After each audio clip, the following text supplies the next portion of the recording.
ওম নমশ্চণ্ডিকায়।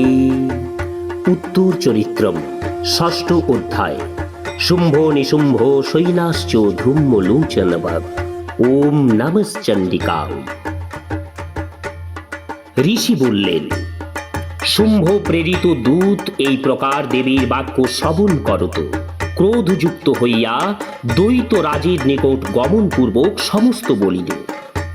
অনন্তর অসুর সম্রাট দূতের সেই সমস্ত বাক্য শ্রবণ করিয়া ক্রোধ সহকারে দ্বৈতপতি ধূম্রলোচনকে বলিল, হে ধূম্রলোচন, তুমি অতি সত্য নিজ সৈন্যগণে পরিবেষ্টিত হইয়া সেই সুরভি প্রায়া রমণীকে কেশাকর্ষণপূর্বক নিপীড়িতা করিয়া এখানে আনয়ন করো।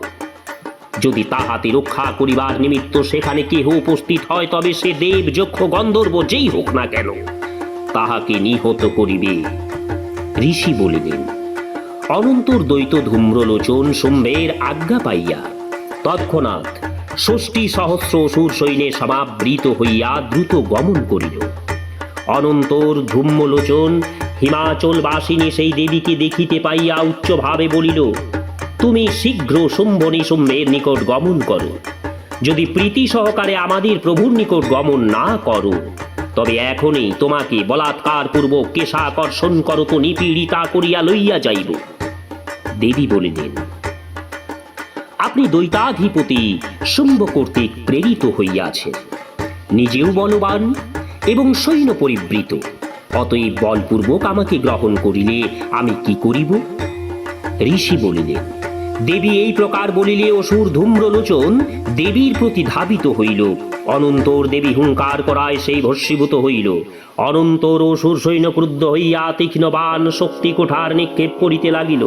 সেই সময় দেবী বাহন সিংহেও স্কন্দ রোমাবলী বিধূত কারত অতি ভীষণ নাদ বিস্তার পূর্বক অসুর সেনার মধ্যে পতিত হইল এবং কোন কোন অসুরকে করাঘাত, কোন কোন অসুরকে মুখ প্রহার, কোন কোন অসুরগণকে অধরের দ্বারা আক্রমণ করিয়া নিহত করিল এবং নখের দ্বারা কতকগুলি অসুরকে উদর স্থান বিদীর্ণ করিয়া ফেলিল এবং অপর অসুরগণকে চপেটাঘাতে শির বিমুক্ত করিয়া দিল এবং অন্যান্য অনেক অসুরের বাহু মস্তক ছিন্ন করিয়া কেশরাজি বিধূত করত তাহাদের উদর হইতে শোণিত পান করিতে লাগিল। এইরূপে ক্ষণকালের মধ্যেই অতি ক্রোধী দেবী বাহন সিংহ সমস্ত শুম্ভ সৈন্য বিনষ্ট করিয়া ফেলিল। অনন্তর দেবী অসুর ধূম্রলোচনকে এবং তদীয় সিংহ সমস্ত অসুর সৈন্যকে নিহত করিয়াছে, ইহা শুনিয়া দ্বৈতাধিপতি শুম্ভ ক্রুদ্ধ হইয়া উঠিলেন। তখন ক্রোধে তাহার অধর ভাগ স্ফুরিত হইতে লাগিল। অনন্তর শুম্ভ চণ্ড এবং মুণ্ডাসুরকে আজ্ঞা করিল, হে চণ্ড, হে মুণ্ড, তোমরা বহু সৈন্যে পরিবৃত হইয়া সেই রমণীর নিকট গমনপূর্বক তাহাকে অতি শীঘ্র আনয়ন করো। তাহাকে কেশাকর্ষণ পূর্বক অথবা বন্ধন করিয়া লইয়া আসিবে। নিতান্তই যদি তাহাও না পারো, তবে তোমরা সমস্ত অসুর মিলিত হইয়া নানা প্রকার অস্ত্র নিক্ষেপ করিয়া তাহাকে প্রহার করিবে।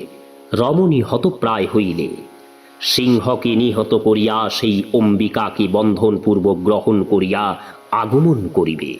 দেবী মাহাত্মে শুম্ভ নিশুম্ভ সৈন্য সহ ধূম্রলোচন বধ নামক ষষ্ঠ অধ্যায় সম্পূর্ণম। ওম নমশ্চণ্ডিকায়।